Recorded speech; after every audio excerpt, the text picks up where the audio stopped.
On the Fringe with Dan RadioStyle. Hope everybody out there's having themselves a great day. Chuck Grassley seems to be under a bit of pressure right now. I will say, this blue slip thing, I don't know. I don't know what direction it's supposed to go. I don't know if this is supposed to be some sort of thing to confuse, right? Distract while Trump does other stuff. A whole lot of executive orders happened today.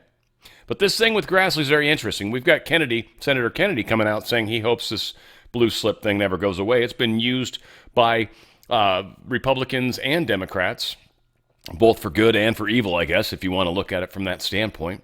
But this does keep Trump from being able to put people in states that are overwhelmingly blue. Now, I don't know how he's going to move forward through this. This is a very interesting time. This is fascinating, and this is a gentleman's rule. It's not an actual law, Grassley, what he's following. It's something they've done for like 100 years.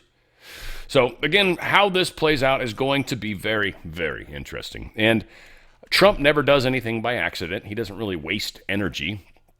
So we're probably going to see something play out. And maybe it's going to be pressure on Grassley. Maybe it's going to be, it's going to be done through these states not getting deals. Maybe Trump can actually work something behind the scenes with some of these Democratic lawmakers, these Democrat senators. They're like, look, here's the thing. If you want certain projects to happen in your state, you're going to have to let me get my people in. If you don't let my people in, you ain't getting the money. You ain't getting the project. It ain't happening. So we'll see. I mean, it's going to be friggin' fascinating. Let's get started here in the fun part. We do have a couple interesting things to bring up. First off, there is a big movie that is out that the Badlands folks are behind, and good job on them, by the way. It's excellent, and they're just doing an amazing job in the big picture. But it's called Codex 9/11. For a lot of you guys, I guess this is one of the best 9/11 movies that have been done. I've seen a number of 9/11 movies that were excellent back in the day, especially. There's a number of great ones out there, I think. This is probably fantastic. I'm sure they've done a lot of digging into it. And I do feel like this is one of the disservices I do to my audience, unfortunately.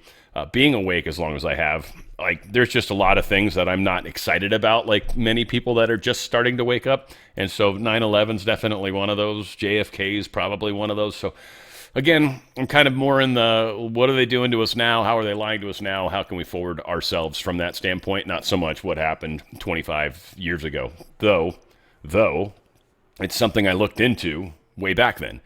In fact, when it was happening, I was aware that it wasn't what they were telling us, that we actually literally saw buildings implode. I had watched so many implosions. That was one of my favorite things to watch on TV whenever they imploded a building. It's fantastic. It was always fun to watch. So watching 9/11 happen, I was no doubt in my mind that it was an implosion. It was like, what? That's crazy. And then Building 7 came down the same way, free fall. They found thermite dust all over the place. Again, it was just all this information was coming out. And it was pretty powerful, to say the least. Now, granted, most people back then didn't think 9/11 was an inside job, and anybody that hinted at anything in those general realms was ridiculed, mocked, hated, scorned, like a lot of pretty nasty shit. It was not cool. Anyway, it's on their Badlands Media channel. This thing's already got, I think it had, it's probably even higher now. Let me see if I'm refresh it. Yeah, 354,000 views. So any kind of good job. Good job on that, you guys. So again, if you want to check it out, you should check out Badlands Media and get that ball rolling. Trump says he's going to change the name of the Department of Defense back to what it used to be called. Pete Hegseth has been incredible with the, as I call it, the Department of War. We call it the Department of Defense, but between us, I think we're going to change the name. You want to know the truth? I think we're going to have some information on that maybe soon, but I think because, Department of Defense, we won the World War I, World War II. It was called the Department of War. And to me, that's really what it is. Its defense is a part of that. But I have a feeling we're going to be changing. I'm talking to the people. Everybody likes that.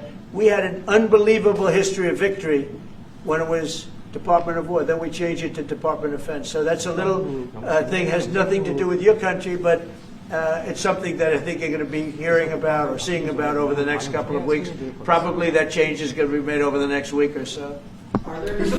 Now, it is interesting too that Trump had has, I don't know if he's still there or not, but the leader of South Korea Some interesting stuff came from that. We're going to get there in a second too, but that was from that press conference that he was just doing, or still is, I think, currently in right now. California fire sale. Now they're talking about a China-based company possibly buying up the land of the incinerated firestorms. They're literally buying some of the most expensive real estate in Southern California, and they're buying the good stuff. They're not buying the crap. They're buying the stuff right on the waterfront. They're getting the nicest lots, and a lot of them, I think they're getting them close together, too, so they might even be able to combine lots. They've paid quite a bit of money, but this is ultimately the people that cannot afford to wait any longer. We're still, like almost a year more since the fires? These people still, hardly any permits have even been approved, let alone building having started. This is a mess, and of course, this is California, just a great example of mismanagement in California. This is so messed up. So $65 million they've supposedly spent so far. And Weston Littlefield, I think, is the company. So we'll see. This is just kind of disappointing. So, again, a lot of the places where the Democrats, I think, are going to have to pay a big price, especially California. Also, speaking of California, lawmakers are pivoting on the whole fossil fuel thing. California is losing fuel, what do they call it, when the processing of oil, right, refineries, when they refine it down to gasoline. And we have this crazy blend that we have in California that nobody else uses. And we're not able to make that blend really anymore because all of the refineries have left. Last one, two, I think a couple of the last of them anyways. I don't know how many are left altogether. There's not many. But one of them, Northern California refinery, Valero, it's going to be closing in 2026. And then we've got this other one that's closing at the end of this year. And so, again, California is not able to refine its own gas anymore, which means it can't get its special blend anymore. And the reason these refineries are leaving is because California is such a horrible place for business. It's a horrible state for business. And so many companies that are huge have left California. This is just another perfect example of how the Democratic Party literally destroys everything they touch. Everything they touch, they destroy. Every single deep blue city in this, almost every single deep blue city in this country has way higher crime rates than a lot of the deep reds. Now, there is some deep reds. There's one in particular, at least on the top 20, that happens to be a Republican city. But for the most part, 19 of them are Democrats. And again, we got rhinos all over the place. So just because it's Republican doesn't necessarily mean they don't have problems.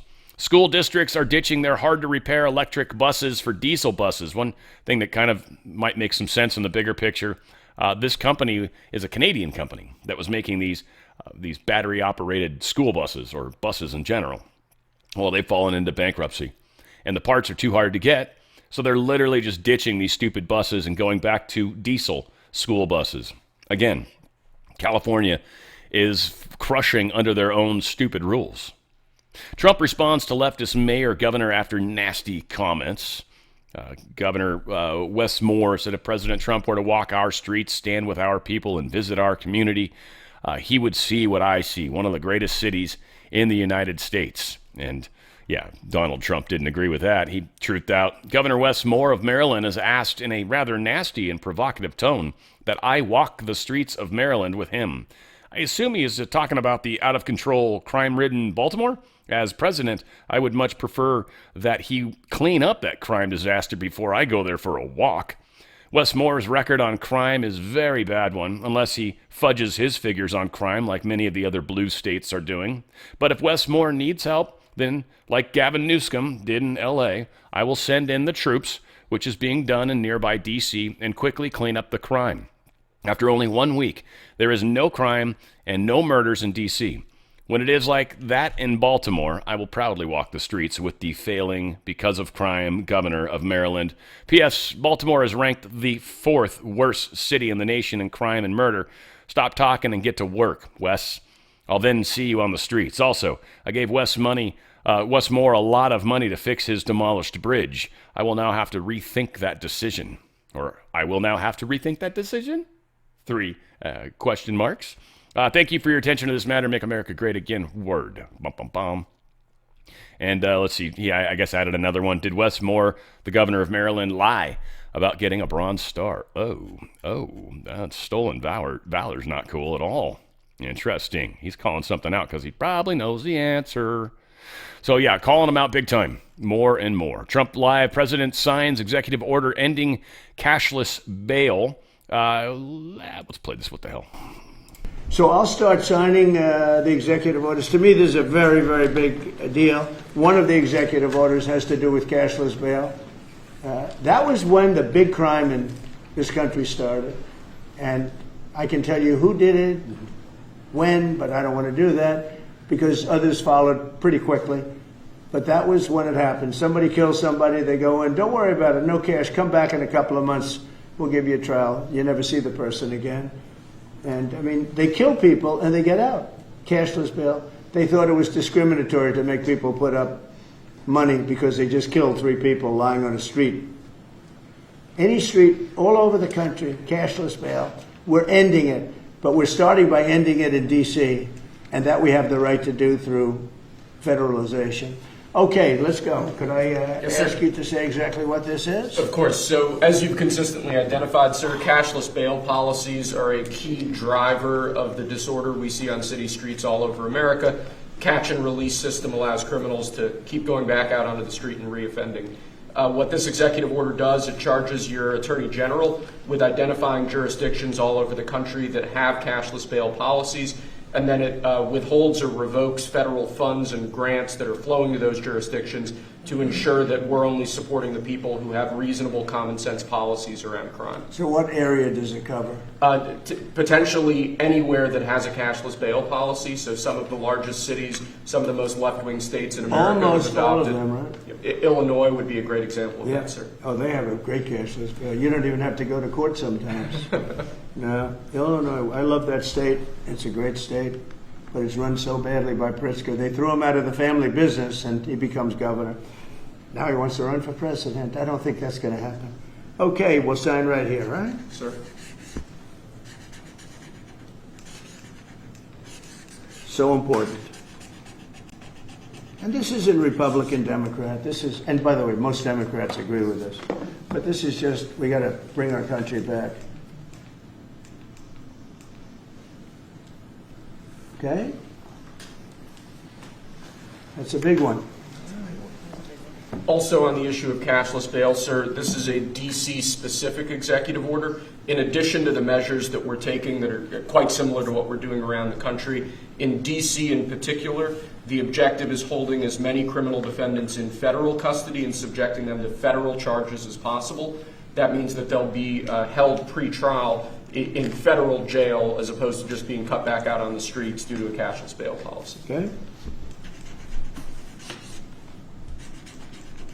And we have the room. And by the way, the prison they have in D.C. is horrible. It's horrible. People were subjected to live in that dog trap for so long, so unfairly.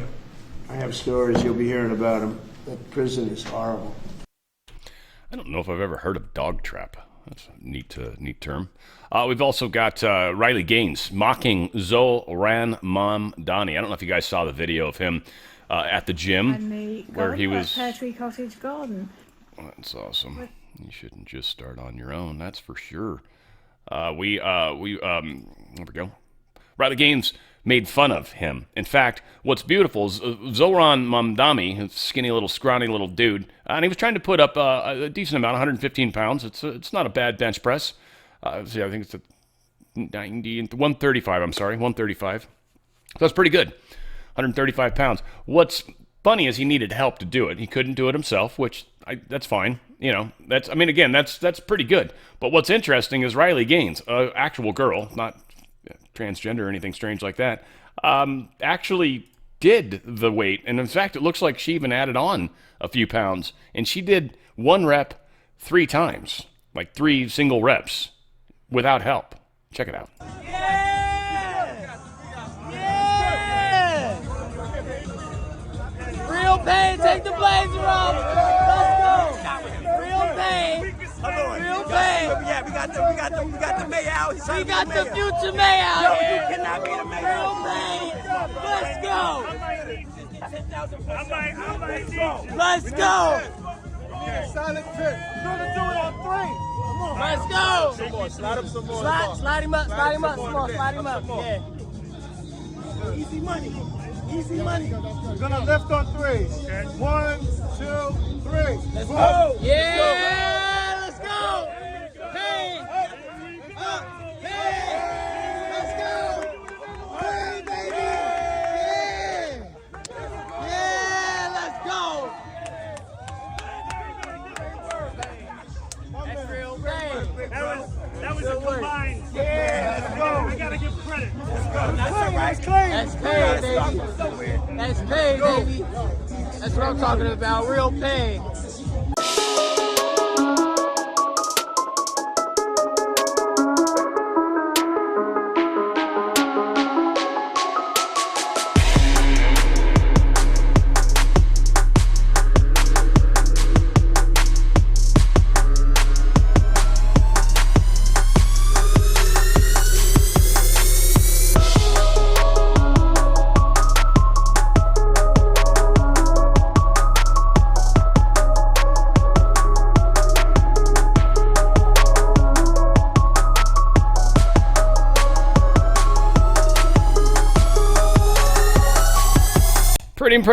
Pretty impressive, that's for sure.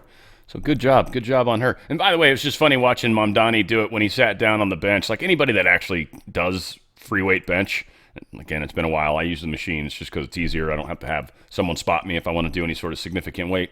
But you usually use your thumbs from the little lines, or you'll put your hands right where the lines are. He didn't really seem to do anything like that. Like, there's just certain behaviors that you do when you do free weights. There's, even when you're doing dumbbells, there's certain habits you do with them. But whatever the case is, the dude's weak. Trump vows lawsuit against California's redistricting and blue slips. We're going to do the blue slip video next. The very beginning of this, he's talking about what Gavin's doing, so I'll probably pause it and then play the other clip for the blue slip stuff. I think I'm going to be filing a lawsuit pretty soon, and I think we're going to be very successful in it. We're going to be filing it through the Department of Justice. That's going to happen. And we're also going to be filing a lawsuit on blue slipping. So he was talking about California. Again, I think I've got a better thing here from him talking about the blue slip. So this is, he talks even about Chuck Grassley and all that and the blue slips. And so I felt like this was just a better piece or better clip of him talking about the blue slip problem. That's going to happen. And we're also going to be filing a lawsuit on blue slipping. Blue slips make it impossible for me as president to appoint a judge or a U.S. attorney because they have a gentleman's agreement. It's nothing memorialized. It's a gentleman's agreement that's about 100 years old, where if you have a president like a Republican and if you have a Democrat senator, that senator can stop you from appointing a judge or a U.S. attorney. In particular, those are the two, I guess anything, but those are the two that are very important. So we have numerous states where we have unbelievable people. Now, Jay Clayton was just approved in the Southern District, but he was so good. He was a top student, top schools, top everything, went to Sullivan and Cromwell, became the head of Sullivan and Cromwell, came down here, was Securities and Exchange Commission, ran it for 4 years during my term, like impeccably, beautiful job. He did an incredible job. And we went to court, and the judges, Democrat judges, voted that he can. That's the only way you get by it. But generally speaking, you can't do that because you'll have judges from the other party. So Jay Clayton just got approved, and he's in, but he didn't get approved by the senators. He got approved by the court system in New York, which was a great thing. And I had a big victory in New York, I might add. I saved myself $500 million with a fake, corrupt attorney general, a really corrupt person with a corrupt judge who was disgraceful, and they're being mauled right now by everybody. It's so corrupt, and it kept business out of New York, stuff like that. But the appellate division vacated all of that stuff that you read about, and we're going to do a big number on that whole thing. You can't have a corrupt court system. You can't have that. You have to have borders, and you have to have a free press. Otherwise, you don't have a country. But you'll be hearing about the blue slipping. Because if you have not, you don't need two senators. You just need one Democrat senator with a Republican. The only person that I can get approved are Democrats, or maybe weak Republicans, but we don't want that. But the only person I will be able to get approved in any of those states where you have a Democrat I can't get a U.S. attorney. I can only get a Democrat U.S. attorney. And this is based on an old custom. It's not based on law, and I think it's unconstitutional. And I'll probably be filing a suit on that pretty soon. Yep. One of the things that jumps out to me, and I don't know about you guys, and maybe I'm way off base here, and I'm not even sure if they would be able to do it, but there seems like there's a lot of things that are building up to this potential plus reason or positive reason for a government shutdown. Remember, they're supposed to be able to pass that bill, I want to say, so I think it's by the end of September. I think October 1st, if they don't have the funding in place, then the government will shut down. Now, again, who gets blamed for that is generally hurt in the polls. So we're going to see, and I think Trump is doing some of the stuff he's doing in order to piss off the Dems so they shut down the government. If they shut down the government, I think his appointees and stuff can be jammed through. And if that's the case, he could fill probably every judge. He could probably fill every DA or whatever, the attorney generals, whatever they are, the ones like Lena Habba is, right? They could fill the Senate or the actual vacancies that he's got, the 150 people. They could do that, maybe that recess thing they talked about before. So, again, what's going on right now is a trip. It's a game. It's chess. It's brinksmanship. He's got power of the purse to a large extent. I mean, that's Congress technically, but he seems to be able to direct where stuff goes and doesn't go. And he's certainly been successful doing that thus far.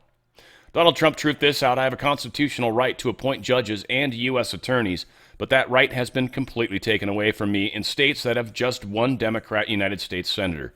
This is because of an old and outdated custom known as the blue slip that Senator Chuck Grassley of the great state of Iowa refuses to overturn, even though the Democrats, including crooked Joe Biden twice, have done so on numerous occasions.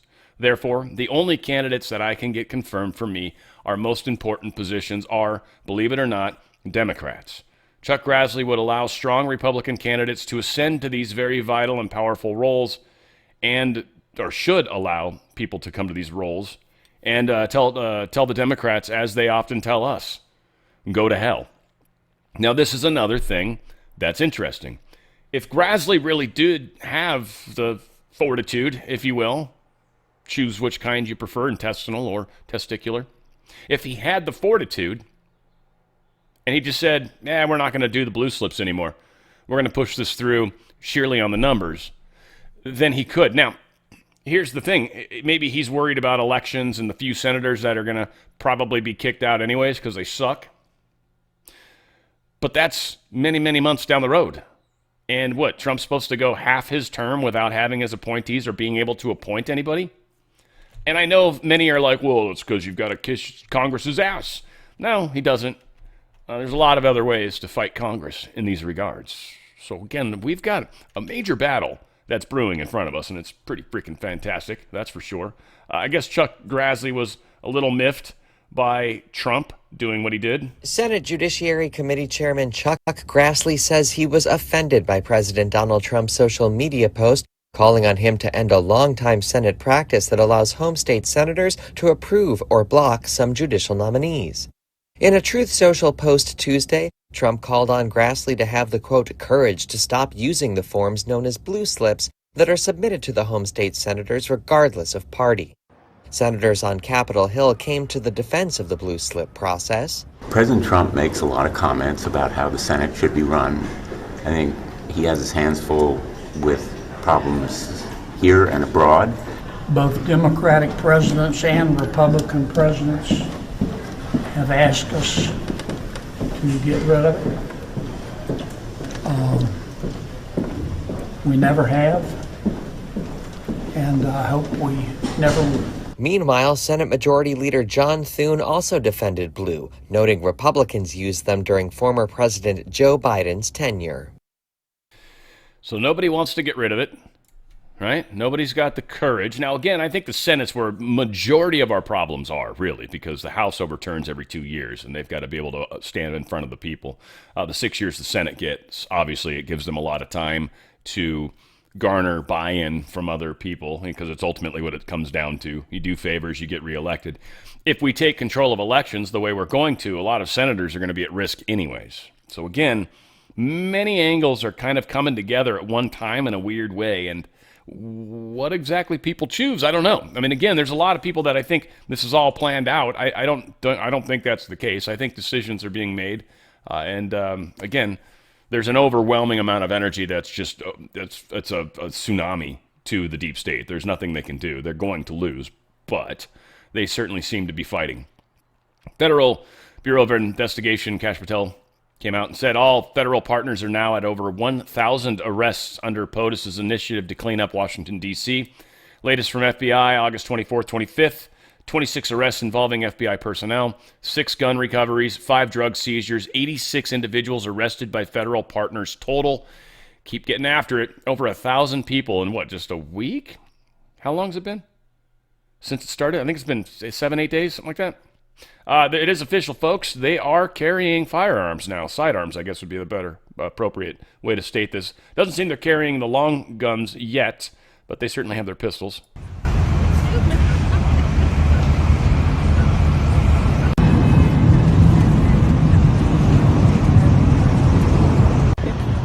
Weather been nice out here.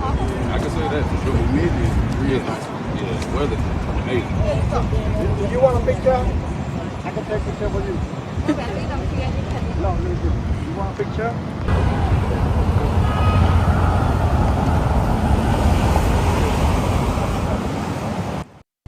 I assume those are Glocks. I don't know, but based off of all the stuff I've found out about my lovely firearm, that's no longer safe to own, apparently. Or at least keep loaded where it can fall. Yeah, they've got to be using Glocks, but I don't recognize the. I mean, I've shot them before, but I don't know them well enough. I'm not that good. Rep. Biggs is going to introduce the D.C. reform bill to extend Trump control of police. He's going to try to eliminate cash bail. Trump's done it with executive order, but at least they're trying to do a bill. Andy Biggs, Republican from Arizona, trying to work it through the legislation. 2 pieces, I guess. One's going to amend the D.C. Home Rule Act to give the president a longer period of time to control the local police. I think it's only 30 days now. I think he wants to give them more than that.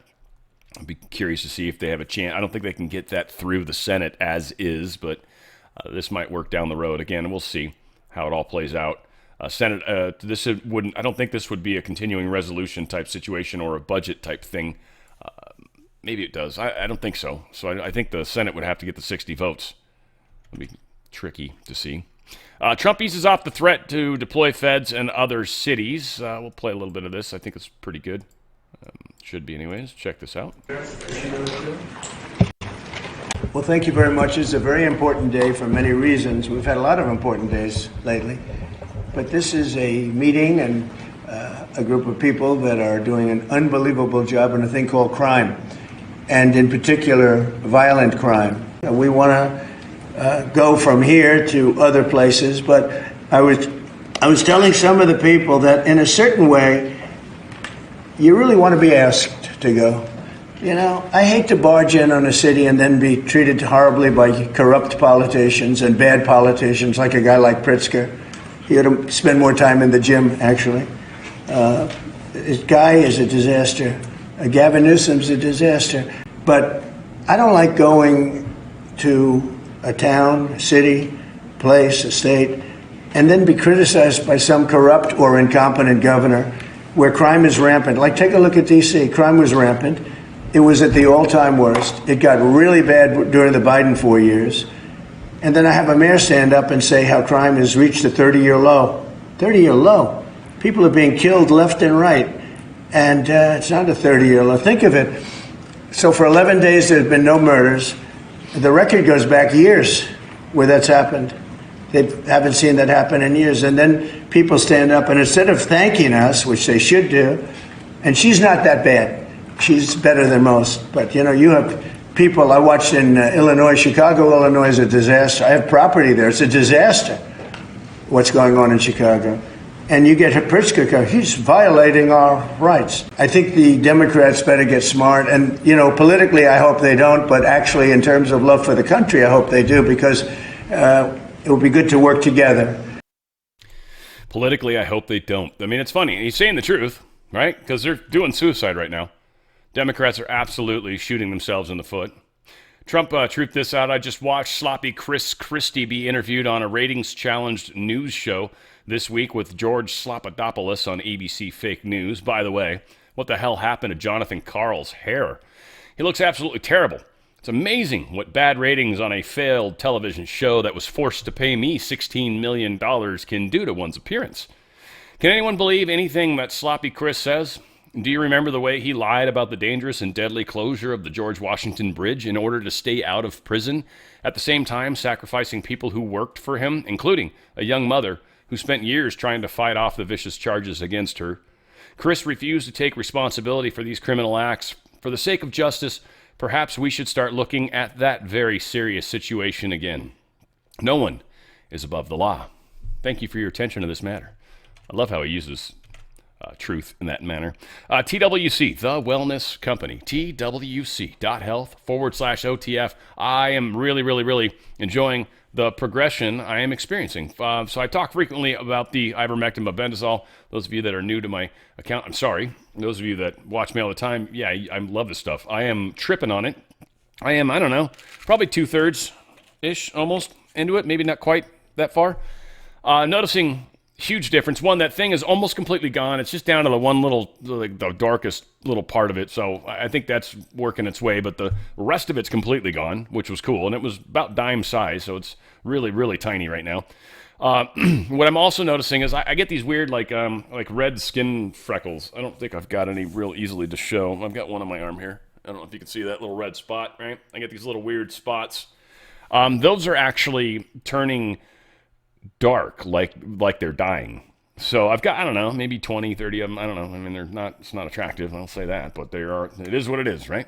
Those are actually turning dark. They used to just be very blood red. And I think these are tied into a lot of the same stuff, parasites, right? So this anti-parasite cleanse has been doing a lot of amazing stuff, in my opinion. And I know it's done stuff for me internally as well. There's just a lot of things like gas was a big one, bloating. Like you'll notice a lot of weird things kind of just like start to stop. It's very awesome. So I highly recommend the ivermectin mebendazole, aka the dual action parasite cleanse that you can trust, and you certainly can. Now, for those that this is sticker shock, think about it. It's 90 pills, 90-day supply, 3-month supply. And you're getting 25 milligrams of ivermectin, 250 milligrams of mebendazole. A doctor is prescribing it. It's 100% legal. 100% legal. And it's got your name on the bottle, by the way. So if you take it traveling, they can't bitch at you for it. It's legit. It's a prescription. And if you paid for those, even buying them from India or China, you would pay probably more than $600. This is actually an amazing deal. Now, you get a small break using twc.health/OTF. You use that coupon code OTF, and you're going to even save yourself additional money on top of that. Again, it's doctor prescribed. You can't go wrong with this. They've got appetite control. They got stuff but kind of by gold. Anti-aging, appetite, cleanse, detox, hormone and sexual health, heart health, immune support, spike collection. By the way, if you rolled your sleeve up or maybe live with someone who did, the ultimate spike detox is designed specifically for that spike protein, that little cleavage-sided thing. It's designed specifically to go for him. That's the only thing it's attracted to. The way they built this molecule that attacks it is looking specifically for this, and nothing else will fit the bill. And once it finds one, it grabs it and it pulls it out of your system. That's it. It's detoxed. It's incredible. It's like $50 too. Not very expensive. Maybe even less than that. I don't even know what it was. Just click on it. What the hell? Let's give a specific. Okay, it's $80. Holy crap! But still, and amazing. You're going to get some savings on that as well. You can subscribe and save some more if you'd like to stay on it for a while. I've actually had someone say this. She believes saved her life, and it will. It is impressive how well it works. So again, they've got it by product. They've also got the recharge. It's another one of the really popular ones right now, at least in our circles. This has the methylene blue. Right? So it enhances cognition, energy, cellular resilience. It also has this NAD+, which restores mitochondrial function and mental clarity. So you got a lot of things working together. And PQQ, which is used for cellular renewal, boosts energy and enhances memory. So it's all really good stuff. I wonder if that's the same stuff. I feel like that's the same stuff in Mike Lindell's drink. Maybe it's, I don't know, I got to look at that again one of these days, whatever that stupid chemical is. But again, just incredible products, guys. I highly recommend it. They've also got these really fantastic emergency kits, contagion kits, a bunch of antivirals, hydroxychloroquine, HCQ. You got a Z-Pack in there for antibiotic, and there's a generic Tamiflu. So you got 3 antivirals. It's a very powerful kit to have. No matter what kind of weird stuff floats around, it takes care of parasites, it takes care of virals, anything like that. And some say that maybe that one and the same, 6 of one, half a dozen of the other. Also, they're finding a lot of studies that are showing interesting links between parasites and potential cancers, too. There's a lot. So look into it if you'd like. One of the best products you'll ever use. Go to twc.health/OTF, twc.health/OTF. I'm telling you, take your health into your own hands. You trust in people with your health, you're probably not going to benefit from it. They might, but you won't. Kilmar Abrego, they finally let him out of jail, and we talked about this, and they're like, we heard that ICE was going to immediately arrest him. Well, guess what they have? And they're now deporting him to Uganda. They had a big problem where he couldn't go back to his country because that'd be dangerous for him. So, all right, we're going to send you to frickin' Africa. Bye. Don't call us. We'll call you. So, yeah, Kilmar, which is just, if you think about the name, Kilmar. That's Kilmar Abrego. He's out. And White House posted this just because they wanted to take it one step further. Still not a Maryland dad. Once again, referencing the MS-13 Kilmar Abrego, and Ugandan descent, apparently. Well, now. Okay, so it's not really funny, but it kind of is. Florida Attorney General announces a probe of sanctuary jurisdictions that give trucking licenses to illegal immigrants. This will be a fun lawsuit. Coming after states like California, please come after us, please, pretty please. We need it. We need the embarrassment. So I love it. I love the fact, hopefully Paxton's doing similar stuff, even though I think he's really embroiled in a re-election campaign, or an election campaign, I should say, because he's going to the Senate, and then you've got people fighting and vying for his position, Chip Roy being one of them, and I don't know if we should reward Chip. I feel like Chip should be chipped in the woodshed. Well, that's mean. I don't mean that because that sounds violent. I don't mean it like that. I just think he should, become mulch was where I was going with it. But it's just time for him to kind of go off into the background and, just not be in politics anymore, Chip. I think you've had a lot of opportunities to be much more helpful. And maybe I'm wrong on this, Texas. I'm going to leave it up to you guys. My good friend, S. Jones, and she's, I let her fight that fight, man. There's too much crap going on in Texas. I don't want to try to stay on top of all of it. I have a hard enough time with California and, trying to not piss you guys off too much. But it is one of the biggest states. It's 4th largest economy in the world. I mean, we're significant.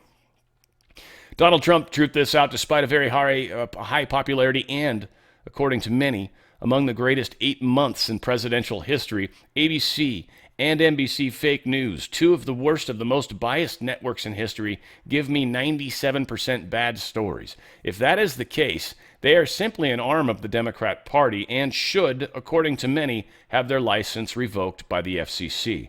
I would be totally in favor of that because they are so biased and untruthful and actually threat to our democracy. The war is on, guys.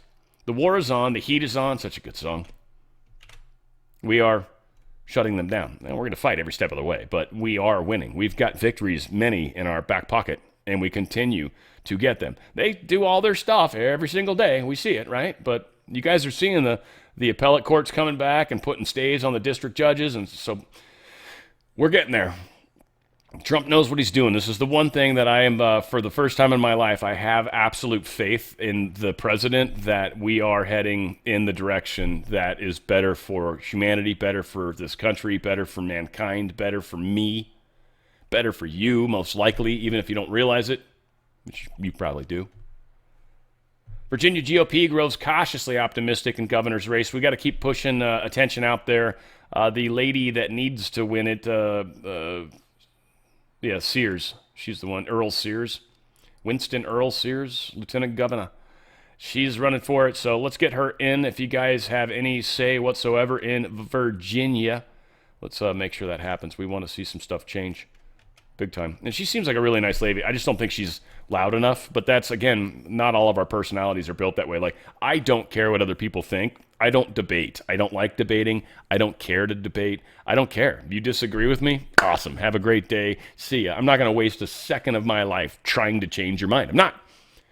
Never will. I'm not gonna. I hate it. It's a waste of my time. It's stupid. In my opinion. It's me. It's how I'm wired. I got better things to do. I'm worried about trying to figure out how to live my life the best I can. Anybody that figures it out along the way with me, cool. If I offer advice and help to people and they ignore it, I'm like, nah, I'm not going to go chasing after you. I don't give a crap. It's up to you, man. Like, we're all walking our own paths, right? To each his own. Who's to say I'm right, first off?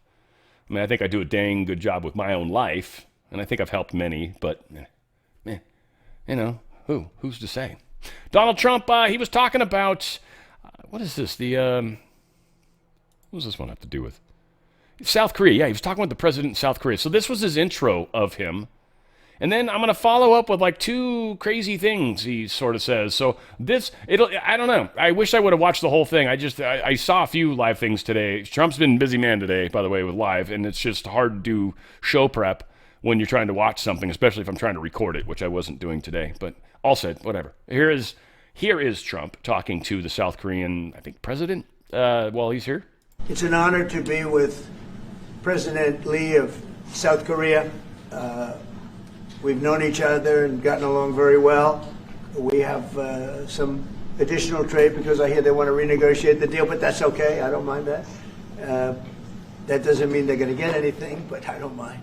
But we're going to have some very serious discussions about different things, including trade, where we do a lot of trade with South Korea, as you know. We are thinking about contracting some ships. They build them very well in South Korea. They're also thinking about coming to our country with some shipyards to start us on the process of building ships again. You know, at World War II, we'd build a ship a day. And today we don't build ships anymore, which is ridiculous. We're going to start that again. But we were like you. We were building ships all the time for everybody. And presidents and people allowed that to slip by. And now we buy ships, but we're going to be buying ships from South Korea, but we're also going to have them make ships here with our people, using our people. And we're going to go back into the shipbuilding business again, because really, essentially, we don't build ships anymore, which is ridiculous how that ever happened. But we were the best at it, and you can take a look at World War II in particular, where we were doing virtually a ship a day. And it's hard to believe these were tankers and different kinds of ships, but we were very active. And you see a lot of those shipyards sitting there idle, but they're not so idle anymore. And you're going to come in also, and you're going to be doing a lot of ships in this country, so I look forward to that. But we have a lot of other trade things. They're a big purchaser of our military equipment. We make the best military equipment in the world, and you saw that recently with take a look at what we did with the B-2 bomber, which you have one right there. They gave that to me. I guess the company gave that to me. The B-2 bomber was so successful in what took place in the little excursion that we made, 36 hours, and it wiped out nobody's ever seen anything like it. 36 hours back and forth. Not a thing went wrong. Not a screw was missing. Not a bolt was missing. Not a plane had not even a little bit of a problem. And we actually had 52 tankers.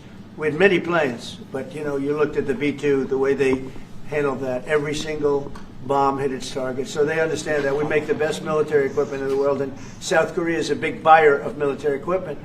And we're going to talk about that also. And we have many things to talk about, and I look forward to it. And it's a great honor to be with you, and congratulations on your election. That was a big one. And we're with you 100%. Thank you. Yeah. So big deal there, right? Saying the nice words and all the proper words. It's kind of funny. You think about, we sell a lot of our military equipment, the F-35 being like the coolest, best technology we sell. That's really not that good. We don't sell the F-22. We don't sell the stealth bomber.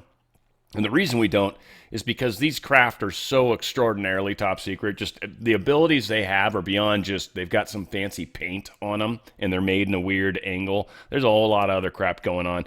There's many stories that suggest, and I think it actually happened when we were flying the planes over there, that we sent them off in a different direction. Many of them probably would have showed up in satellite. At least top down, they're far less stealthy. Or are they? See, these planes were designed with that in mind. So they all took off going in a direction, and then 6 of them, Mark, what was it? 6? I think it was 6, 7, 6 of them, whatever. I forget how many bombs they dropped. It was 2 each. Forget, but yeah, whatever. 6, 7 of them disappeared and changed directions. And those same satellites never saw them. Now, maybe it was just we knew exactly when the satellites would pass overhead, and we had this small window where we could turn them around, and maybe they'd be hard to find. Maybe they're hard to see anyway. Or maybe they have additional technology that we just, we can't sell you that plane, man. That stuff's got stuff baked into it. We couldn't remove it. So Trump's now saying South Korea is raiding churches and stuff. There's some weird stuff that's going on in South Korea right now. He's calling them out on it. Again, I don't know, he was super nice, super flowing just a moment ago. I didn't see the entire presser. I'm bummed, but there's snippets I got. Could you please elaborate on your post on South Korea? What were you referring to? Well, I heard that there were raids on churches over the last few days, very vicious raids on churches by the new government in South Korea. That they even went into our military base and got information. They probably shouldn't have done that, but I heard bad things. I don't know if it's true or not. I'll be finding out. As you know, your new president's coming in just a couple of hours, coming here. I look forward to meeting him. But we won't stand for that. We just won't stand for that. Yeah. Now I get it. So this was prior to him showing up, which now makes more sense. But I don't know. I wanted to show the niceties first. Obviously, they're going to have some chit-chatting. So yeah, they supposedly went into our base. Yeah. Our military base. That's for sure off limits. So what's the deep state doing? Trump knows that's exactly what's going on here. So he's going to have a closed-door discussion with this individual. Trump, truth this, what's going on in South Korea seems like a purge or revolution.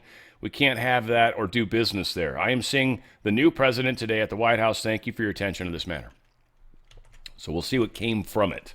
All right, cool. I didn't miss much, it would seem. Trump signing executive orders to restore respect, pride, and sanctity to the American flag. This is getting mixed signals, and I'm going to, again, I get this is a symbolic thing. I get that this is, like, you shouldn't desecrate the flag. It's a symbol of what makes America great. It's a symbol of the freedoms that we have. I pledged allegiance to it my entire life. I don't have allegiance to the flag as much as the symbol that it represents, which is this great nation. And I very much have pledged my allegiance to this nation. The flag is a symbol of that. There are a lot of things that are symbolic. Now, again, I see other people waving their flags. Palestinian and Mexican flags are probably two of the ones that tend to offend me the most, that can trigger me a wee bit, right? Those are two that I don't like so much. But I do understand that we have freedoms. And I get nervous, and maybe it's just because I'm some sort of weird political thing or party that I'm not aware of, right? I'm not like strongly devout Republican, and I'm not obviously Democrat, so I'm like some weird, and maybe there's some fancy name for me every time I say stupid shit like this. I don't know. But for me, anytime you start taking away a freedom to express my unhappiness with the way things were. Many people were putting their flags up upside down. I mean, to a degree, it's not necessarily a sign of disrespect as it is, in fact, a sign of, being taken over or problem, of course. And again, I get the argument on the side of you shouldn't be able to burn the flag. I'd probably lean in that direction if I had to. Like, I mean, I want to stand on the fence because I don't. It worries me when our freedoms are taken from us. And I feel that this is a freedom that's abused against us and pisses us off and triggers us. But I also feel like, the same thing you could say about, saying something bad about someone's mother. Like, that's almost a guaranteed fight with, 75% of the population, right? You rip on their mom, you say something horrible about their mom, and that's like, you want to fight. Oh, I see. So what do we ban that because that has the ability to offend? So again, I like the discussions around things. I don't want you guys to think that I've picked some side or some. I like the fact that we're debating these things. I think that's important. I think talking about it's important. Like, this should be in the comments.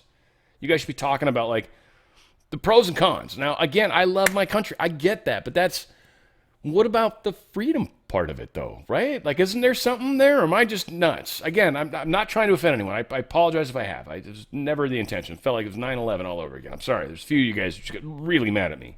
I apologize. These are questions I ask. I'm curious. Lastly, sir, this is an executive order on flag burning. It charges your attorney general. Would you listen to this? This is very important. Flag burning. All over the country, they're burning flags. All over the world, they burn the American flag. And as you know, through a very sad court, I guess it was a 5-4 decision, they called it freedom of speech. But there's another reason, which is perhaps much more important. It's called death.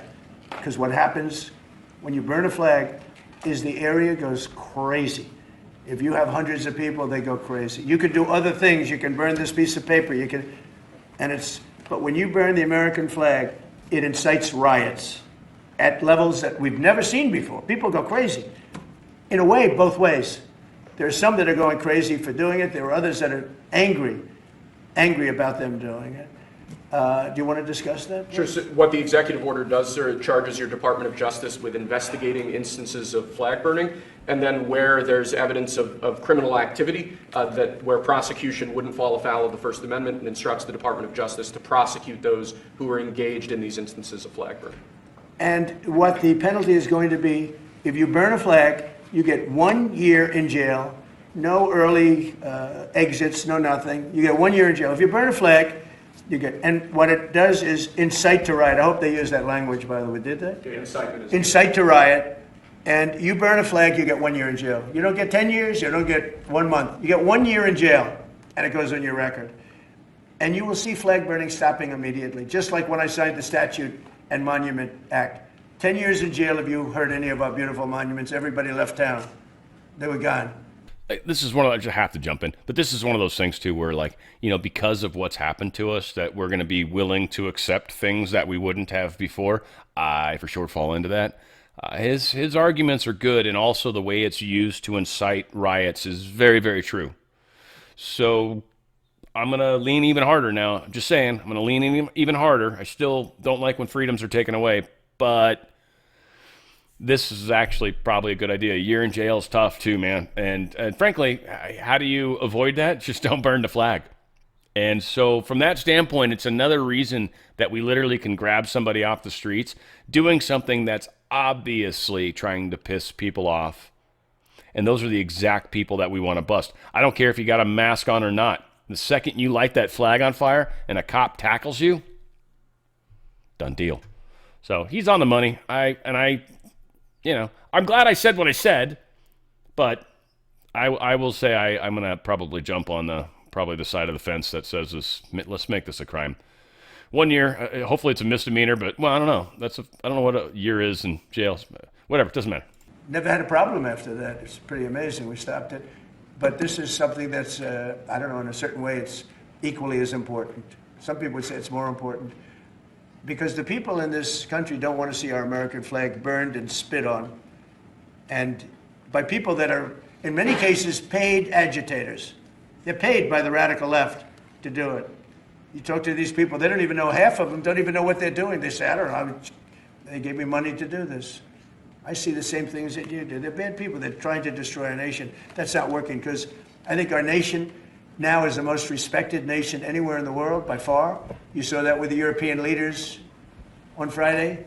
You saw that with NATO, where they agreed to go from 2% no pay to 5% fully paid up, trillions of dollars paid, where they respect your president to a level that they jokingly call me the president of Europe. They call me the president of Europe, which is an honor. I like Europe, and I like those people. They're good people. They're great leaders. And we've never had a case where 7 plus really 28, essentially 38 countries were represented here the other day. 38 European countries were represented. European and other countries were represented, and it was a great meeting. But your country is respected again. I say it all the time. 1 year ago, our country was dead. Everybody said it. We had a dead country. We were not going to survive. Now we have the hottest country anywhere in the world. So it's an honor to be involved, and this group has a lot to do with it, right behind me. Damn, your country is one hot bitch. Mm-hmm. You know it. You know it. Our country's hot to trot, baby. Donald Trump, truth this out, I paid $0 for Intel. It is worth approximately $11 billion. All goes to the USA. Why are stupid people unhappy with that? I will make deals like that for our country all day long. I will also help those companies that make such lucrative deals with the United States. I love seeing their stock prices go up, making the USA richer and richer, more jobs for America. Who would not want to make deals like that? Now, this freaks me out also. I'm just going to say it, but when you think about central planning, like the CCR, they essentially own companies or control them. Having a country buy a stake within a company gets us in that direction, but it's very legal. It helps our country, especially if they do rebates, but if they don't do rebates and we end up selling the stock at some point or whatever, I don't know how that works, if we just hold on to it indefinitely, or if we're going to have, like, Basent or one of these brilliant dudes, like, constantly buying and selling. I mean, I know somebody if they need help, but all said, it's an interesting road that we're on. But he owns, I think, 10% of Intel or something, bought a 10% share. We are not a controlling share, but we are, I think that gets us on the board of directors, which, when I look at the way stuff is sold from companies that don't have any allegiance to the United States like they should, if they're American companies especially, then especially ones that have government military contracts, to be able to do business with China, those companies should not be able to do. Like when China's like, but I need your Intel chips, it's like, sorry, can't sell them to you.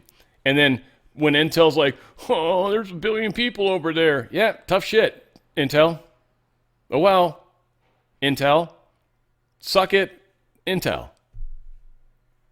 And that's the problem, is they want to be able to do it because this is a giant market. But everything that happens that way has China stealing our technology or our general property rights, all that stuff, right? So investment, with the IP they always say, right? I'm drawing a blank. What the hell it stands for. Whatever. Furniture stocks tumbling. Trump's looking into this. I actually got Peter Navarro talking about this. Kind of a trip. But Trump basically said, I'm pleased to announce that we are doing a major tariff investigation on furniture coming into the United States. I didn't actually know this was a big deal, but it is. All said, to finish this statement, within the next 50 days, that investigation will be completed, and furniture coming from other countries into the United States will be tariffed at a rate yet to be determined. This will bring the furniture business back to North Carolina, South Carolina, Michigan, and states all across the union. Thank you for your attention to this matter. These are the different industries that used to exist. These parts of our country used to be known for their furniture. Oh, did you get one of those North Carolina, whatever the hell, such and such companies, armoire? I hope they don't call them that. They probably call it Chester drawers or something. I don't know. I don't even know what an armoire is. It's a French word. I don't understand it. It doesn't make sense. French people don't make sense to me either. I know a couple of them. They always get pissy. French people. Stuff like that. And what I saw... we've got Peter Navarro, sort of already started talking, but I didn't want him to, about the furniture industry. This is a bigger deal than we realize. And I think this is losing some of that American craftsmanship. We were kind of known for woodworking and some of the real true, I want to call it soft skills of manufacturing. Like, it's just the stuff that's ornamental. Like, I mean, Italy does that with a Ferrari. They hand build that car. They make, like, I don't know, 1,400 of them a year or whatever the hell, right? They don't make a butt ton of them. They're hand built. At least the good ones or whatever. I don't know. I watched that Ford Ferrari thing. I don't know what they do nowadays. I hope they manufacture to some degree, but they're supposed to be stricter standards. All said, here's Peter Navarro talking about something way more important than my stupid face. See, this is a beautiful thing. I don't know if you know this, Maria, but when I was getting my PhD in economics at Harvard, I actually helped work my way through by managing a furniture store. And every year I'd go up to High Point in North Carolina and buy a bunch of stuff for the store and stuff like that. And what I saw after China joined the World Trade Organization was a total devastation of our furniture industry, our cabinetry, kitchen cabinetry, and all of that by the same usual playbook of the Chinese communists, which is to dump into markets and use all the government subsidies. And it really, I mean, North Carolina in particular, I mean, it ripped the heart. I mean, between textiles and furniture in North Carolina, China ripped the heart out of that state. But there's a lot of other places in America that are fine furniture producers, kitchen cabinetry. Another game that goes on is like you slap a tariff on China, and the next thing you know, they're setting up shop in Vietnam, transshipping to here. President Trump's cracking down on all of that, and he's going to do it for the craftsmen and workers of the American people. And that's a good thing, Maria, and it couldn't happen sooner. We're doing it for the children. Yeah, no, excellent. I mean, it just, again, we're doing it for all the right reasons. Trump is reducing his planned pharma tariff on Europe. I don't know, they're saying here's why. He was going to do a giant-ass tariff on them. I think it's because China does most of our pharmaceuticals. We probably don't want to shoot ourselves too hard in the foot right now because we don't make enough stuff here at all, not even close, not even remotely close. In fact, it's I want to say it's 70%. I think it might be higher than that, but whatever. I'm going to go conservative just so I don't, if I'm wrong, I'm going to be wrong on the conservative side. It's either 90 or 70. I think 70% of all pharmaceuticals are made in China that we use for like antibiotics and all that stuff. I think maybe it's 90% of all the ingredients that we use. Anyway, China owns this. This has been kind of the plan all along. I honestly think most presidents of the United States haven't noticed, didn't care, weren't really paying attention, weren't really looking out for America. We're just like, yeah, I'm America. I'm like this dude. I'm like a figurehead. Like, yeah. And so I think a lot of presidents, that's how they've seen themselves. I think Donald Trump is one of the few that has seen himself for what he actually is. The individual that's in the most powerful position on this planet. And, you know, I mean, you can argue that or not, but so again, tariffs are being reduced on pharma and blah blah blah. So Europe made some pretty sweet deals that are going to help in the big picture. Transshipments, like Navarro was just saying, they're dead effective August 7th. That upended global dynamics in a huge way. So they are, or as of August 7th, probably if I didn't say it that way, they are definitely. Trump's aware of this, we're aware of this, and then we even changed that rule where you can't even send stuff that's like under $100, like, and we're not going to look at it anymore. That's changed, which that was China's other rule that they were using and getting around a lot of stuff, especially for the cheap Chinese goods that they dump on our markets. In some cases, it's stuff we don't even want. By the way, you'll go to places and suddenly there's a sale on something and you're like, I don't know, I guess those are kind of cool. But like, you didn't need it. It's cheap though. I'm going to buy them, I guess. I don't know. How many times have we done that? How many times I'll admit, I've been maybe on the herbals, if you will, and accidentally ended up on Amazon and they started showing me some sort of like beef jerky or something fudged up, and man, and all of a sudden I got a thing the next day showing up at my door. Different beef jerkies. Delicious though, I love them. Got nuts too this time though. Company called Damn Man. I don't know if they're any good. I've enjoyed it. They have different nuts. And jerky's been actually surprisingly good. I'm going to give a small call out. Don't make any money on that at all, but that was one of my like moments where you shouldn't go on Amazon. Yeah, that happens. So yeah, transshipments are going the way of the dodo, one would say. What's a dodo, Dan? Generally, we just think of people as stupid as dodos. But certainly they're one of these things that don't react well to bullets. They were a big bird, big bird. Not yellow, though. That would have been cool. That would have been weird. It would have made a lot of things make sense, that's for sure. Yeah, God, none of this is changing. So gold's down a teeny tiny bit. It started up really down. Oh, yeah, it went up. Anyway, everything's so weird right now. The market makes no sense to anybody. I love watching the dude, especially Zero Hedge. They're really, really good about the market. They're just probably one of the best, at least for me. There's maybe better places that are super good at it. I'm not all into the nuts and bolts of it. I can't stand it. It starts to make me want to kill myself at some point. I'm just like, F it. It doesn't make sense for a reason. That's what I think. Honestly, is what I believe. Get out of their system, man. I got a good company, great customer service. They're just incredible. It's a tough process. There's many, many, many steps along the way. There are many people with their hands out along the way in this process. It's definitely not something that's free. I'm going to say that just so you know up front. But the problem really is getting it done, how long it takes to get done, and whether or not you get done before things get crazy. And I don't know when the time frames are, but we're definitely running into interesting walls. Someone was on Nino Rodriguez's channel. I loved it. I watched it and enjoyed it. We're already past the first day where it wasn't correct, but we got to see if we make it past 9/11, and then the math starts to break down. But something crazy, Black Swan, could be coming within that time. Now, again, I don't generally like it when people make prognostic, when people tell the future. I don't like it per se because it doesn't seem to work out ever. Not once, not yet. I mean, there's some people that get sort of fuzzy prophecies close. I don't want to get into attacking anybody, please. But for the most part, people that go hard on a date, oh, this is going to happen on this date. Here's the thing. We see a lot of stuff happening. We know the deep state needs to be defeated. We understand the Federal Reserve's part of that. They tax us. IRS came from them. Like, there's a whole structure there. How this plays out, I don't know, guys. That's one of the reasons that's awesome. You can take the money and run, as they would say. And then, right? You can take the money and run. The buying power is what matters when it comes to precious metals. You're literally locking in whatever you can buy with the current cash you have in your 401k or IRA. Because tomorrow, inflation's going to snip that away a little bit. Your buying power gets reduced every single day. This is why I think timing matters, and why sometimes you get the best customer service out there. You can ask all the best questions you want. They do an amazing job. They have multiple suppliers. They offer up to 10% free silver back to you.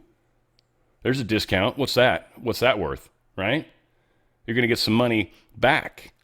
It's precious metals, and the actual silver I think they send to you, by the way, which is really, really cool. But the stuff is put in a trust. The physical metals, with your name on the tube, whatever, on the shelf in a trust, and that's yours. It's powerful. DRSlikesgold.com. DRSlikesgold.com. I think this system sucks. And there's so much wobble in it right now, guys. For those paying any attention, they're making stuff up on a daily basis to explain what's happening. It is an issue of, and crypto's another fun thing. You're going to watch what happens when the stock market starts to go way, way, way, way down. Cryptos will fall with it, not because cryptos are less valuable, though they are worthless, actually, but because people are going to dump all their cash from cryptos. They're going to buy out of crypto and take that cash or francs or whatever, euros, whatever the hell. They're going to take that money and buy stock that is cratered. That's how you get rich. So there's a bunch of money in crypto right now that is waiting for the moment to sell and buy stock. And they don't want to put it in a bank because that's stupid. They don't want the government to know about it, so they don't put it in a bank. They put it in crypto. It's secret. Cryptos are not what a lot of people have been led to believe. They just aren't. I mean, they work out for the way they work out. And when you take gobs of money out of crypto, the price falls immediately, like a lot, depending on how much money they took out. It's one of the reasons why I think Trump's talking about getting Bitcoin from criminals and stuff and hanging on to it in the treasury. What that does is it helps with stability. However many millions or hundreds of thousands or whatever coins we got or Bitcoins we got is stability by us just hanging on to it and not buying and selling, buying and selling, buying and selling. So it gives it some stability. But this is the problem, guys. None of this stuff's easy. Precious metals have always held. That's the long story to this. You take 1 ounce of gold right here, boom. Back in 1900, this would have bought me a fully tailored suit. Really nice, top of the line. Tailored suit, handmade. Today, this will buy me a fully handmade tailored suit. Right here. That is what it does. And your buying power dies daily. You can only get as much silver as you can. The prices are going up. They're not going down. So every day, your dollar is losing value. Your stock may lose value because of craziness, but it might just be barely going up. Okay. Your dollar's losing value every single day. And the prices of gold and silver as the dollar loses value are going up, and it's only going to be more expensive to buy. And when there is some sort of calamity that we can blame on the Federal Reserve, likely, then you're looking at a chance to not worry about it because you've got gold and silver. Your wealth is protected. Doesn't matter what happens to the market. You'll be fine. DRSlikesgold.com. DRSlikesgold.com. You got a 401k, IRA? Get the frick out of their system. Seriously. If you got a bunch of cash lying around and you want to get up some more silver and gold, this is a great place to go. DRSlikesgold.com. DRSlikesgold.com. Get out of that system before they get out of you. FDA is going to begin real-time reporting of adverse event data. The FDA is going to start sharing their FAERS system. And this is likely maybe more accurate than the VAERS system, which was the CDC, and they were doing all sorts of crazy stuff to the data behind the scenes, so we've been alleged. FDA adverse event reporting system might be a little cleaner, but they never ever intended on releasing any of this stuff because many of the people on the board of the FDA were being paid by pharma to help them out with stuff, because that's what you do when you're trying to push stuff along. Ukraine seeks at least $1 billion a month for their war for U.S. weapons purchases. I'm sorry, not necessarily for their government, which is very interesting. It's a perfect time to catch her at a pause, by the way. You're hired. That's so mean. Ukrainian President Volodymyr Zelensky said on Monday that Kyiv aims to secure at least $1 billion monthly from allies, though we know NATO states are now sending Kyiv another $50 billion a month. Or sorry, $50 billion in military aid. So if they need $1 billion a month in weapons, that's $12 billion a year. All right, so that gives me $38 billion. Is that enough to fund the corrupt government they've got there? I don't know, but NATO members are sending more money. Russia isn't motivated by territory, Lavrov says. He's like, that's not what we're here for, man. We don't have any interest in territories. We have the biggest territory on Earth. He's right. They do. They literally have the largest country in the world. He says what we are concerned about is the people who live on those lands whose ancestors lived there for centuries.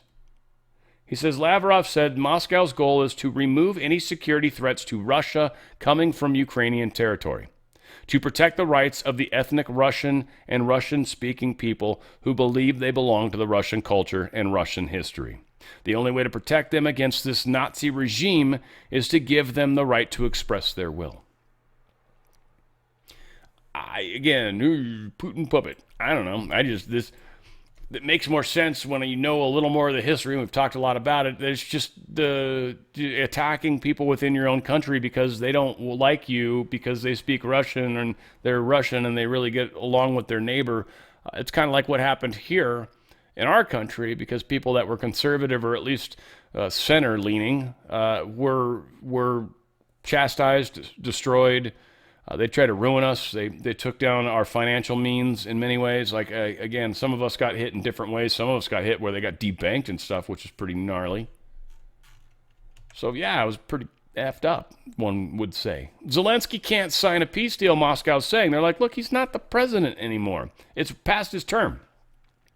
He's not technically in charge based off their constitution. It goes to someone else. He doesn't go so far as to spell that all out, but he's like, no. I don't give a shit about Zelensky and what he thinks.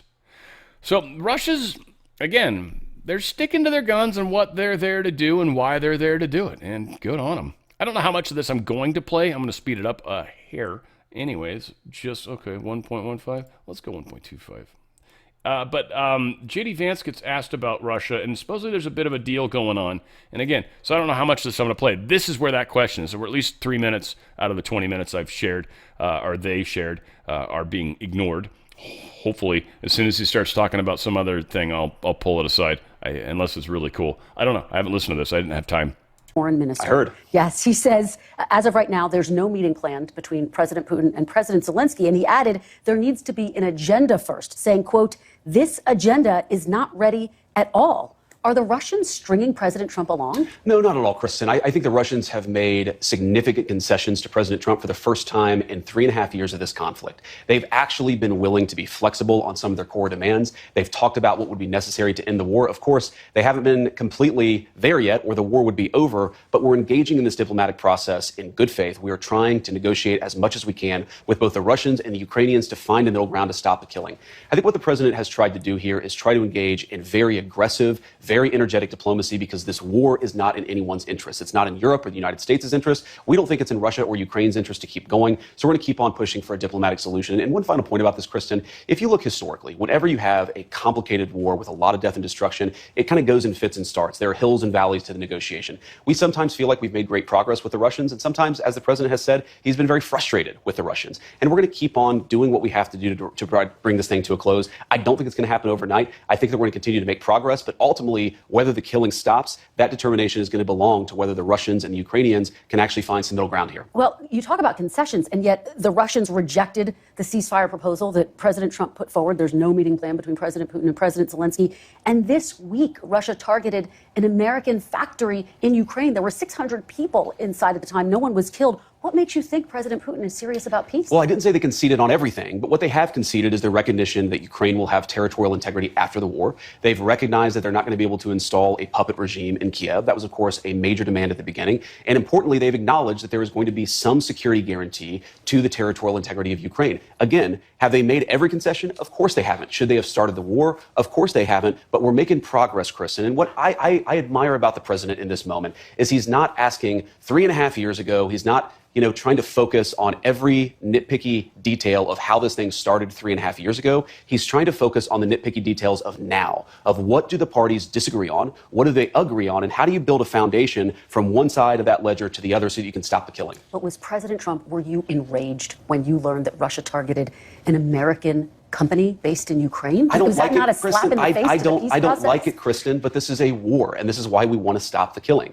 The Russians have done a lot of things that we don't like. A lot of civilians have died. We've condemned that stuff from the get-go. And frankly, President Trump has done more to apply pressure and to apply economic leverage to the Russians, certainly than Joe Biden did for 3.5 years when he did nothing but talk, but do nothing to bring the killing to a stop. So you asked me what I'm enraged by. What I'm enraged by is the continuation of the war. What I'm enraged by is a presidency and Joe Biden who for 3 years did nothing to end the killing. What I'm actually excited about right now is that we have a president who's engaging in energetic diplomacy to try to stop the killing. That's as it should be. I think the American people should be proud of it. And whatever the outcome of this, whether the war ends in 3 months or 6 months or hopefully not beyond, but maybe, we should be proud that we have a president who's trying to stop the killing. He's done it, by the way, 6 wars that the president has brought to a close all over the world. This would be the 7th. It's the most complicated, but we're trying despite that. I had the opportunity to interview Secretary Rubio last week, and he said he actually doesn't think that new sanctions would force Putin into a ceasefire.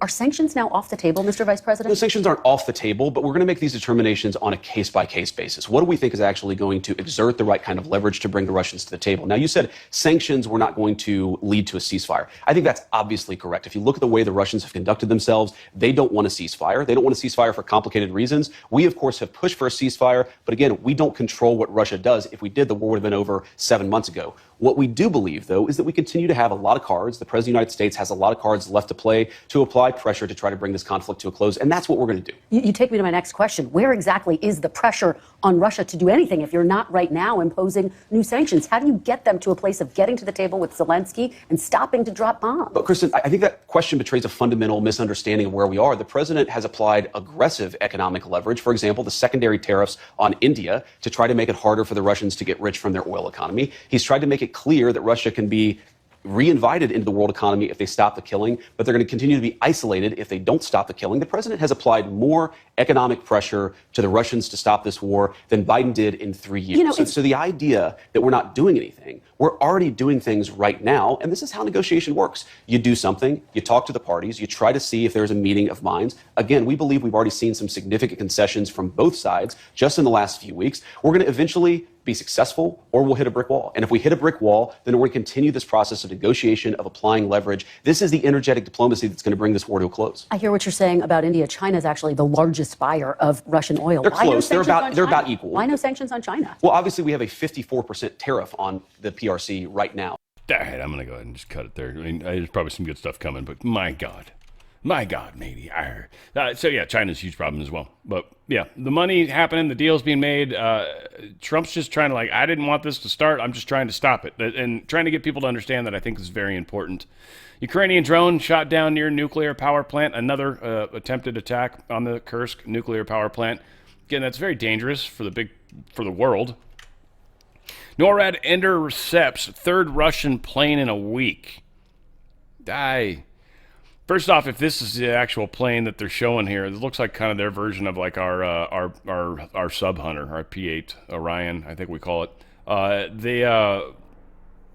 It's got some crazy gear on the bottom. I don't know what the hell that giant thing is. Huge torpedo, whatever. But anyway, they were flying around. We sent a bunch of shit out there. No big deal. It happens. It's been happening. It'll keep happening. U.S. approved sale of cruise missiles to Ukraine. We approved a sale of cruise missiles that aren't going to make it out there until later in the year.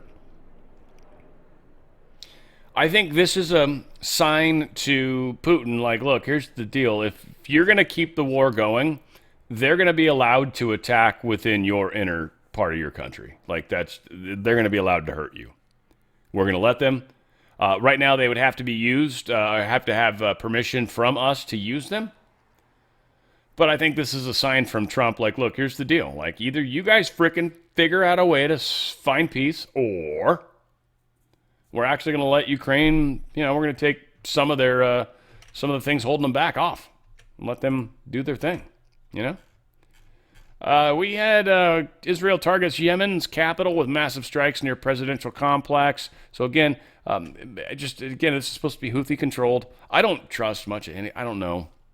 I hope. There's the part of me, because Trump is okay with this. So there's the part of me that's all right, they're taking out deep state stuff. All right, they're cleaning it up. They're really bad at the press part of it, the optics of it. Because there's a hospital they hit. I don't know if this was the story or not, but they were sorry, whoops, we didn't. We feel bad for any people we didn't mean to kill that got killed. Sorry, whoops.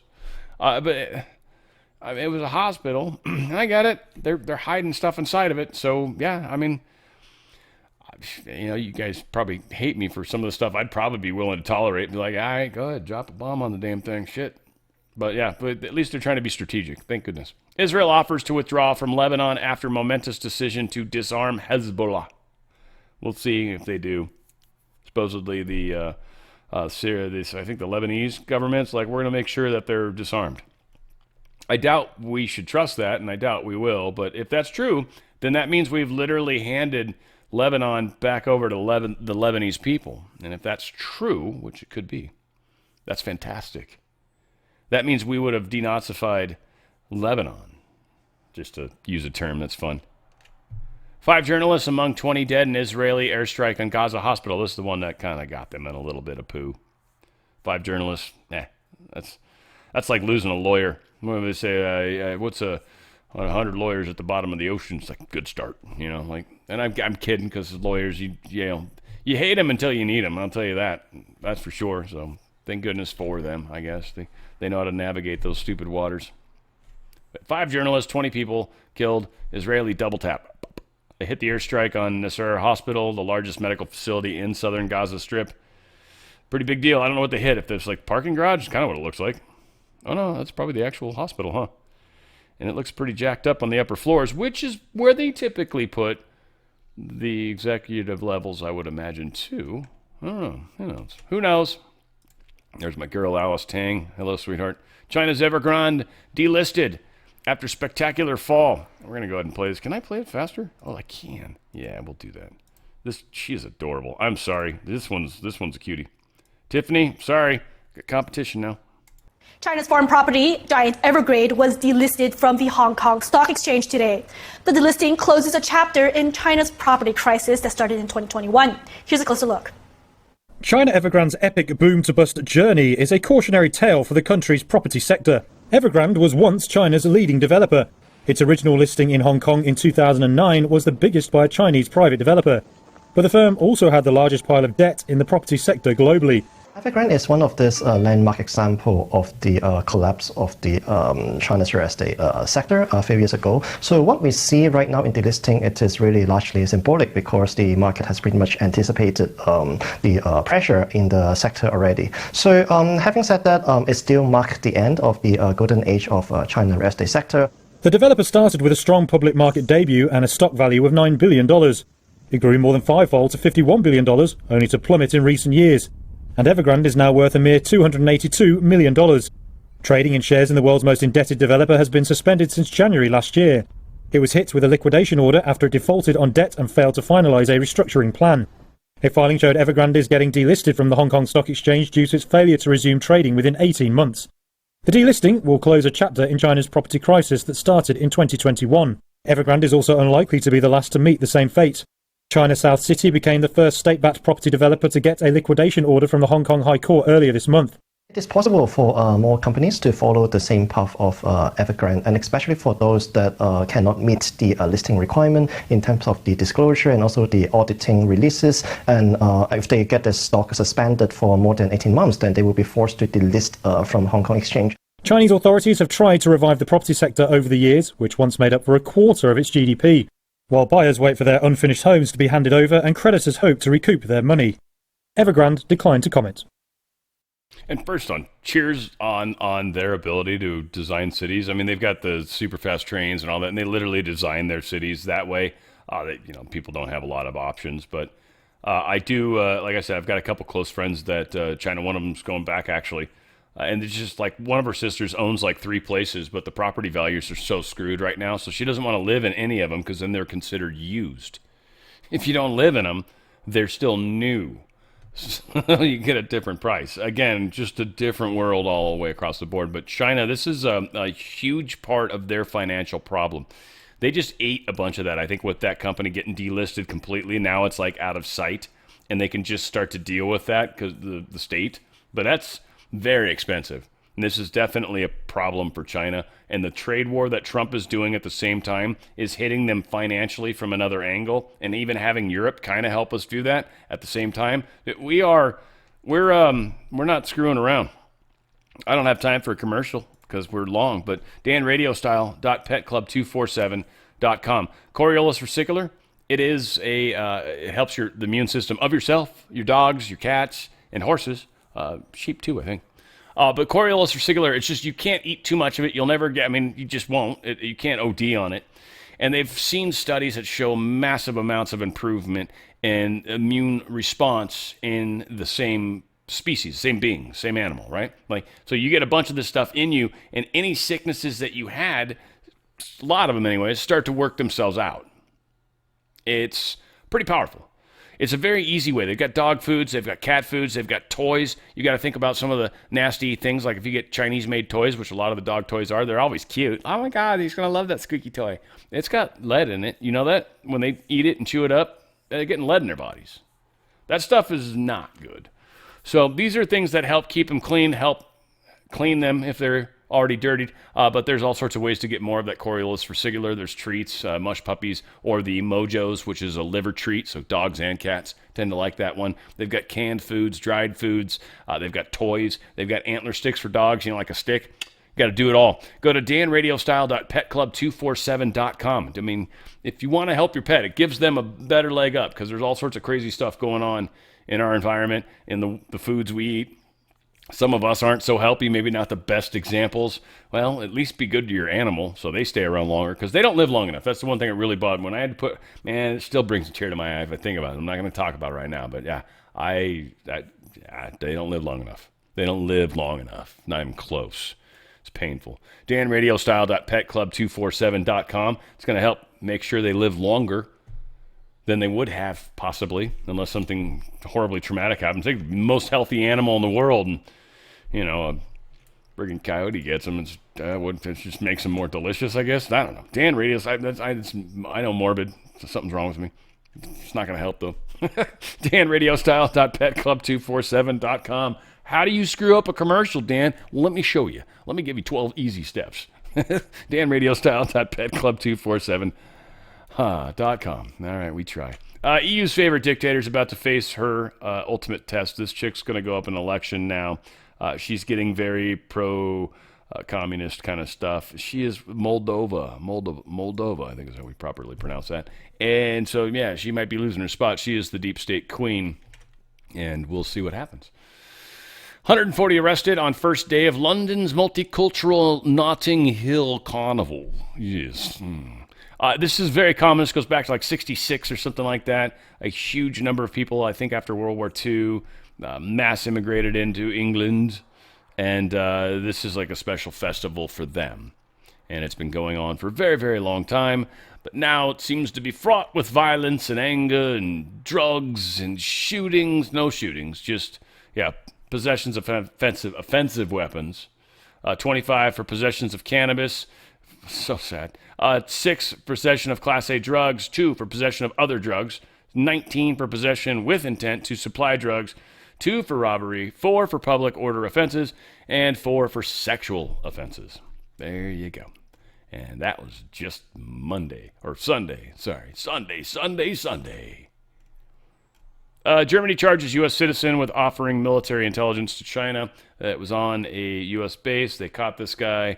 I don't know. We don't know how much the man has been identified as Martin D. If you know a Martin D, call everybody. Martin D is the dude. So that's super helpful, right? And his social security number is cricket. Yeah, whatever. France has ruined its reputation as a free country, says Durov. He's the founder, one of the founders, him and his brother, of Telegram. This is the dude that's super buff. Every time you see those pictures of him, you're like, damn. And, I mean, dude's got it's hard to keep it like that. Man, I like drinking too much. I don't want to, as I look over at my wine. Anyway, whatever.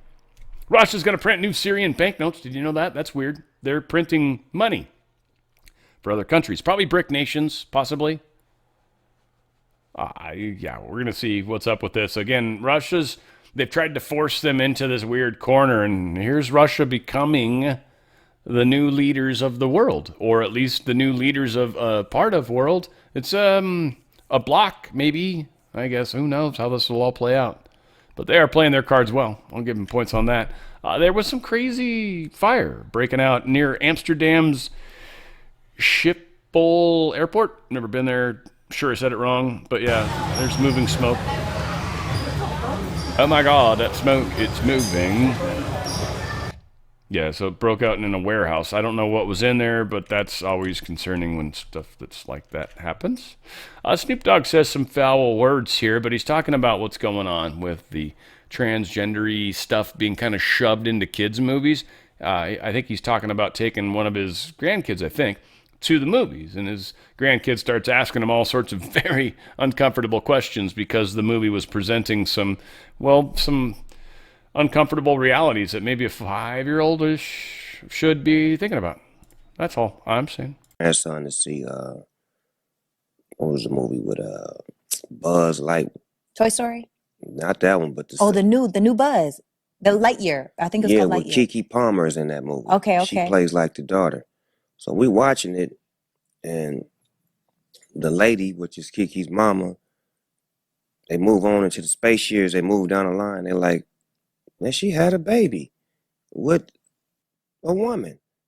Well, my grandson in the middle of the movie like, Papa Snoop, how she have a baby with a woman? She a woman. Oh, shit. I didn't come in for this shit. I just came to watch the goddamn movie. Hey, man, watch the movie. They just said she had a baby. They both women's. How did she have a baby? Shh. The movie ain't over with. So it's like, it's fuck me. I'm scared to go to the movies now. Like, y'all throwing me in the middle of shit that I don't have an answer for. That's on the seat. Which is, kind of funny. The GD probably pissed some of you off. Apologize for that, SpaceX delaying its Starship mega rocket launch. Mega rocket. It's launching. It was supposed to launch yesterday. It didn't. They're having some sort of ground system error, whatever the fuck that means.